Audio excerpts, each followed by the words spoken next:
Hi everyone, welcome to my YouTube channel. तो देखिए, आज के इस वीडियो में यूपी टेट एग्जाम जुलाई 2026 के लिए संस्कृत के प्रीवियस ईयर क्वेश्चन सॉल्व कराएंगे। और ये प्रीवियस ईयर क्वेश्चन पेपर जो हैं तो ये हैं पेपर सेकंड के। सो आप लोग वीडियो पर कंटिन्यू बने रहिए और अपने एग्जाम की तैयारी करते रहिए। तो चलिए, संस्कृत के प्रीवियस ईयर क्वेश्चन पेपर में हम पहला क्वेश्चन करते हैं। तो आइए देखिए, पहले वाले क्वेश्चन में कहा जा रहा है कि अभितः के योग में विभक्ति प्रयुक्त होती है। तो बताइएगा कि अभितः के योग में कौन सी विभक्ति प्रयुक्त होती है, षष्ठी, पंचमी, तृतीया या फिर द्वितीया। तो देखिए कि अभितः के योग में जो है तो विभक्ति प्रयुक्त होती है द्वितीया विभक्ति। अभितः परितः समया निक्सा हा प्रतियोगे अपिवर्तिका वर्तिक, अर्थात अभितः चारों तरफ, समया निकट ही, निक्सा निकट, हा धिक्कार और प्रति की तरफ के लिए के योग में द्वितीया विभक्ति होती है। सो सही उत्तर हो जाएगा option number D. Next number question देखिएगा कि काव्य प्रकाश पुस्तक के रचयिता हैं। तो बताइएगा कि काव्य प्रकाश पुस्तक के रचयिता कौन है। आचार्य कुंतक हैं, या आचार्य मम्मट हैं, या आनंद वर्धनाचार्य हैं, या श्री हर्ष हैं। तो क्वेश्चन में पूछा जा रहा है कि काव्य प्रकाश पुस्तक के रचयिता कौन है। तो देखिए, काव्य प्रकाश पुस्तक के रचयिता का नाम है आचार्य मम्मट। करेक्ट आंसर हो जाएगा option number B. Next number question देखिएगा यहाँ पे कि गत्यात्मक धातुओं के योग में विभक्ति होती है। तो बताइएगा कि गत्यात्मक धातुओं के विभक्ति में योग में जो है तो कौन सी विभक्ति होती है। तो यहाँ पे देखिए, सही उत्तर हो जाएगा ऑप्शन नंबर डी, द्वितीय विभक्ति। गत्यात्मक धातुओं के योग में जो है तो द्वितीय विभक्ति होती है। करेक्ट आंसर हो जाएगा ऑप्शन नंबर डी। आगे देखिए अगला वाला क्वेश्चन कि निम्नलिखित में से कौन सा शब्द अशुद्ध है। तो अशुद्ध शब्द आपको देखिएगा, पहला है पूज्य, सेकंड है पूजनीय, ऑप्शन नंबर सी है पूज्यनीय, या इनमें से कोई नहीं। तो क्वेश्चन में कहा जा रहा है, ध्यान से देखिए, अशुद्ध शब्द कौन सा है। तो देखिए यहाँ पे अशुद्ध शब्द जो है तो पूज्य तथा पूजनीय व्याकरण की दृष्टि से शुद्ध शब्द हैं, जबकि पूज्यनीय ये जो है अशुद्ध शब्द है। सो करेक्ट आंसर हो जाएगा ऑप्शन नंबर सी।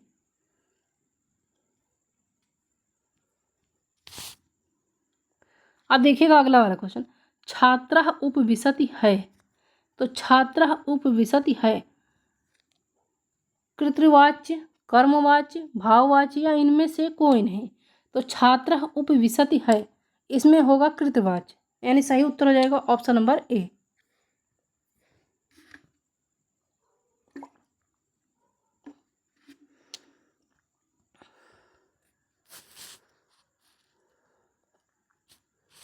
बाकी यहाँ पे देखिए व्याख्या दिया गया है, एक बार ध्यान से देख लीजिएगा। देखिए, अब आइए चलते हैं नेक्स्ट नंबर क्वेश्चन की तरफ। तो नेक्स्ट नंबर क्वेश्चन में कहा जा रहा है कि कीर्तार्जुनीयम में सर्ग है। तो कीर्तार्जुनीयम में कितने सर्ग हैं, 19 है, 18 है, 17 है, या 16 है। तो देखिए, कीर्तार्जुनीयम में जो है तो 18 सर्ग हैं। यहाँ देखिए व्याख्या में कि कीर्तार्जुनीयम ये महाकवि भारवी द्वारा रचित महाकाव्य है। किसकी महाकाव्य है, तो महाकवि भारव द्वारा रचित कीर्तार्जुनीयम जो है तो उनकी एक महाकाव्य है जो अपने अर्थ गौरव के लिए प्रसिद्ध है। और इसमें कुल 18 सर्ग हैं।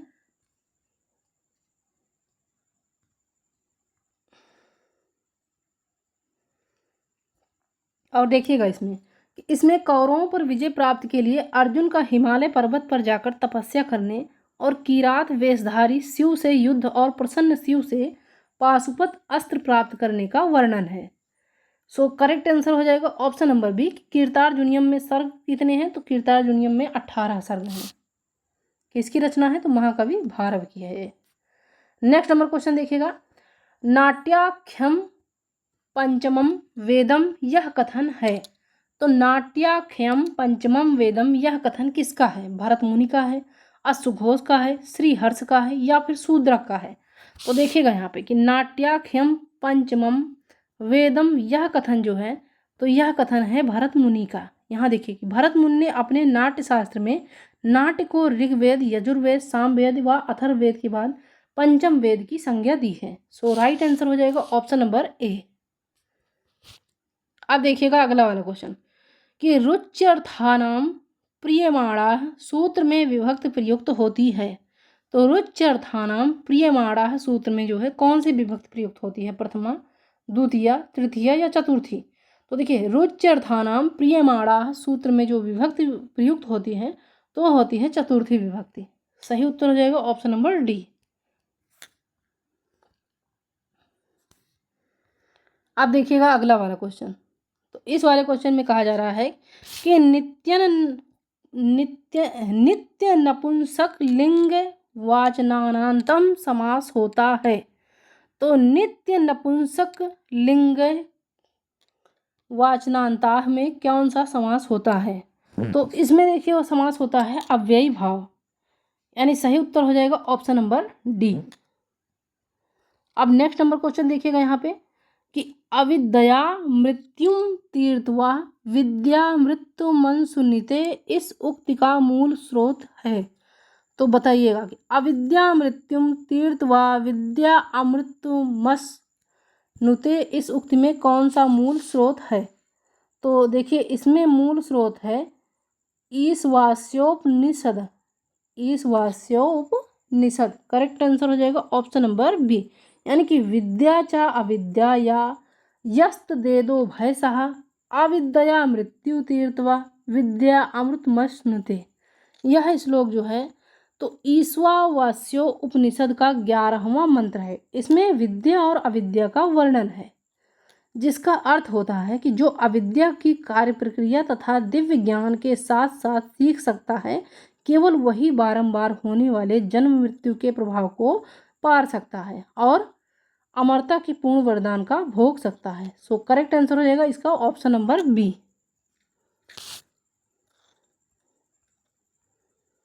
अब यहाँ देखिए अगला वाला क्वेश्चन कि रामः गच्छति का कर्मवाच्य होगा। तो देखिए रामः गच्छति का कर्मवाच्य जो होगा तो रामेण गम्यते। रामेण गम्यते इस क्वेश्चन का राइट आंसर हो जाएगा।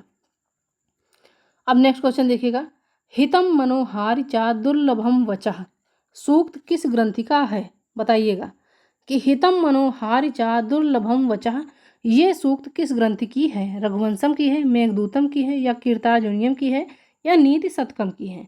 तो देखिए हितम मनोहारि चा दुर्लभम वचः सूक्ति ये ग्रंथ है कीर्तार्जुनीयम की। सही उत्तर हो जाएगा इस क्वेश्चन का ऑप्शन नंबर सी।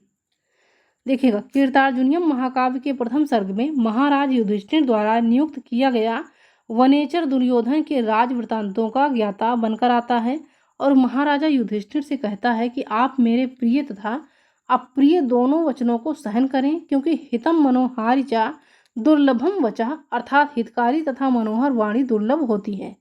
तो सही उत्तर हो जाएगा इस क्वेश्चन का option number C Kiratarjuniyam. Next number question देखिएगा कि अव्यय शब्द है। तो अव्यय शब्द कौन सा है? सर्वदा है, नदी है, अहम है या सह है? तो देखिए अव्यय शब्द है सर्वदा। सही उत्तर हो जाएगा ऑप्शन नंबर ए। अगला वाला क्वेश्चन देखिए अर्थ गौरव के लिए प्रसिद्ध है। तो अर्थ गौरव के लिए कौन प्रसिद्ध है? भारवी हैं, कालिदास हैं, बाणभट्ट हैं या दंडी है? तो देखिएगा यहाँ पे कि अर्थ गौरव के लिए प्रसिद्ध हैं भारवी, यानी इस क्वेश्चन का करेक्ट आंसर हो जाएगा ऑप्शन नंबर ए। अब यहाँ देखिए व्याख्या में कि उपमा कालिदासस्य भारवे गौरवम दंडी पदललित्यम माघे संत त्रयो गुण, अर्थात कालिदास उपमा के लिए प्रसिद्ध हैं जबकि भारव अपने अर्थ गौरव के लिए जाने जाते हैं और दंडी पदलालित्य के लिए प्रसिद्ध हैं, जबकि महाकवि माघ में ये तीनों पाए जाते हैं। अगला क्वेश्चन करते हैं कि उपमेय और उपमान में अभेद प्रदर्शित किया जाता है। तो उपमेय और उपमान में अभेद प्रदर्शित किया जाता है किस अलंकार में? तो देखिए उपमेय और उपमान में अभेद प्रदर्शित किया जाता है रूपक अलंकार में। सही उत्तर हो जाएगा option number B. Next question देखिएगा कि महान व्याकरणाचार्य पाणिनि ने संस्कृत की वर्णमाला को बांटा है। बताइएगा कि महान व्याकरणाचार्य पाणिनि ने संस्कृत की वर्णमाला को कितने खंडों में बांटा है? 10 खंडों में, 12 खंडों में, 14 खंडों में या 16 खंडों में? तो देखिएगा यहाँ पे कि महान व्याकरणाचार्य पाणिनि ने संस्कृत की वर्णमाला को बांटा है 14 खंडों में। सही उत्तर हो जाएगा option number C. Next question देखिएगा यहाँ पे कि वाक्यम रसात्मकम काव्यम कथन है। वाक्यम रसात्मकम काव्यम ये कथन किसका है? बताइएगा आचार्य मम्मट का है या आनंदवर्धनाचार्य का है या आचार्य विश्वनाथ का है या कवि कालिदास का है। तो देखिएगा यहाँ पे कि वाक्यम रसात्मकम काव्यम, ये कथन जो है तो ये है आचार्य विश्वनाथ का। करेक्ट आंसर हो जाएगा ऑप्शन नंबर सी। अब देखिएगा अगला वाला क्वेश्चन, पंडित जगन्नाथ ने काव्य की परिभाषा दी है। तो पंडित जगन्नाथ के काव्य की परिभाषा जो है कहाँ दी है, कब दी है? तो देखिए पंडित जगन्नाथ ने काव्य की परिभाषा दी है रमणी यार्थ प्रतिपादकः शब्दः काव्यम में। काव्य की परिभाषा जो है तो विभिन्न आचार्यों ने भिन्न भिन्न की है, जिसमें पंडित जगन्नाथ ने काव्य को रमणी यथार्थ प्रतिपादकः शब्द काव्यम कहा है और वाक्यम रसात्मकम काव्यम आचार्य विश्वनाथ की है परिभाषा है, जबकि शब्दार्थों सहितो काव्यम आचार्य भामा की तथा ननु शब्दार्थों काव्यम आचार्य रुद्रट की परिभाषा है। तो पंडित जगन्नाथ ने काव्य की परिभाषा कौन सी है? तो पंडित जगन्नाथ की काव्य की परिभाषा है रमणी यथार्थ प्रतिपादकम शब्दः काव्यम, यानी सही उत्तर हो जाएगा option number B. Next question देखिएगा, दूत वाक्यम कृति है। तो दूत वाक्यम किसकी कृति है? भास की, भवभूत की, भारव की या कालिदास की? तो देखिए दूत वाक्यम ये कृति है भास की। दूत वाक्य भास द्वारा रचित एक नाटक है और भास ने 13 नाटक रचे हैं। भास ने कुल कितने नाटक रचे हैं? तो 13। अब 13 नाटकों के नाम यहाँ पे दिए गए हैं, देखिएगा। पहला है स्वप्नवास वदत्ता, उसके बाद दूसरा वाला है प्रतिज्ञा योगम धारणय, तीसरा है दरिद्र चारुदत्त और चौथा है अभिमारक, पांचवा है प्रतिमा, छठा है अभिषेक, सातवां है बातचीत और आठवां है पंच रात्र, नौवां है मध्य म्यायोग, उसके बाद 10वां है दूतवा वाक्य, 11वां है दूत घटोत्कच, 12वां है कर्णभार तथा 13वां है उर्भंग।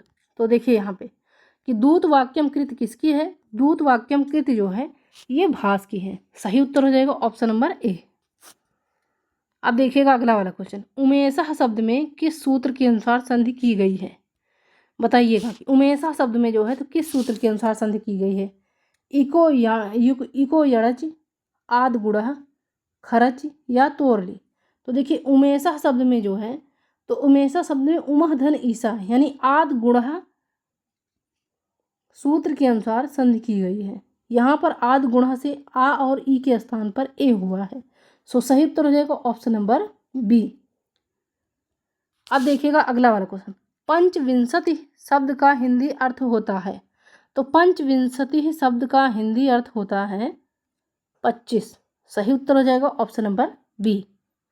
बाकी देखिएगा यहाँ पे 15 का पंच 10 होता है, 35 का जो है तो देखिए 35 का होता है पंच त्रिंशति और 50 का होता है पंचाशत।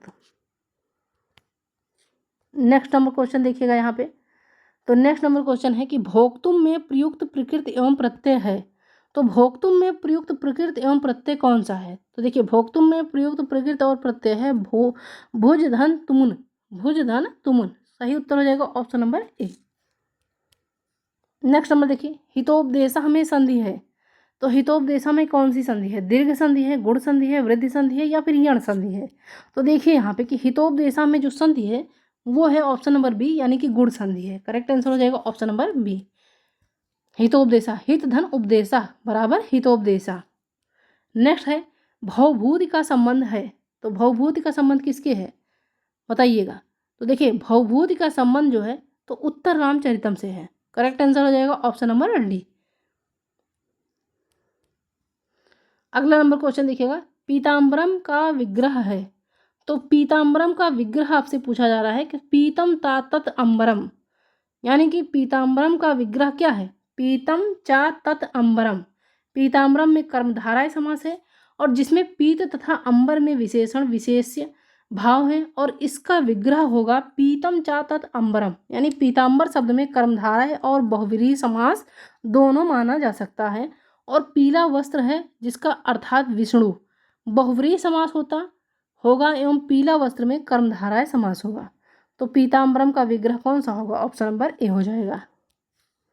नेक्स्ट देखिए, गलत वर्तनी वाला शब्द चुनिए। तो गलत वर्तनी वाला शब्द कौन सा है बताइएगा। तो देखिए गलत वर्तनी वाला शब्द है ऑप्शन नंबर ए पुल्लिंग। गलत वर्तनी वाला शब्द है पुल्लिंग। इसकी शुद्ध वर्तनी पुल्लिंग। ये देखिए इस तरह से लिखा जाएगा। सो करेक्ट आंसर हो जाएगा ऑप्शन नंबर ए। नेक्स्ट देखिए राजपुत्र में समास है। तो राजपुत्र राव अर्थात राजा का पुत्र, तो राजपुत्र में समास है तत्पुरुष समास। करेक्ट आंसर हो जाएगा ऑप्शन नंबर ए। नेक्स्ट देखिए चंद्रशेखरा में समास है। तो देखिए चंद्रशेखरा में कौन सा समास है। चंद्रशेखरा में समास है बहुव्रीहि। चंद्रशेखरा में प्रथम पद चंद्र तथा द्वितीय पद शिखर है, दोनों की अप्रधानता है तथा यहाँ पर अन्य पद अर्थात शिव का बोध होने से यहाँ पर बहुव्रीहि समास है। तो चंद्रशेखरा में कौन सा समास है। ऑप्शन नंबर सी इस क्वेश्चन का राइट आंसर हो जाएगा। अब आइए करते हैं 89 नंबर क्वेश्चन। तो देखिए 89 नंबर क्वेश्चन में कहा जा रहा है कि निम्नांकित में से कौन द्विकर्मक धातु नहीं है। तो देखिए द्विकर्मक धातु नहीं है मन। सी वाला जो है ऑप्शन इस क्वेश्चन का राइट आंसर हो जाएगा। अब देखिए सबसे लास्ट क्वेश्चन देखिएगा यहाँ पे कि छंदानुगत शिक्षण प्रणाली है। तो छंदानुगत शिक्षण प्रणाली किसकी है, गद्य की, पद्य की, व्याकरण की या कथा की। तो देखिएगा यहाँ पे कि छंदानुगत शिक्षण प्रणाली जो है तो ये है पद्य की। गद्य तथा कथा छंदोमुक्त रचनाएं हैं और व्याकरण छंदानुगत या शब्दानुशासन है, जबकि पद्य की रचना छंद में की जाती है, अतः पद्य रचना प्रणाली छंदानुगत कहलाती है। सो करेक्ट आंसर हो जाएगा ऑप्शन नंबर बी।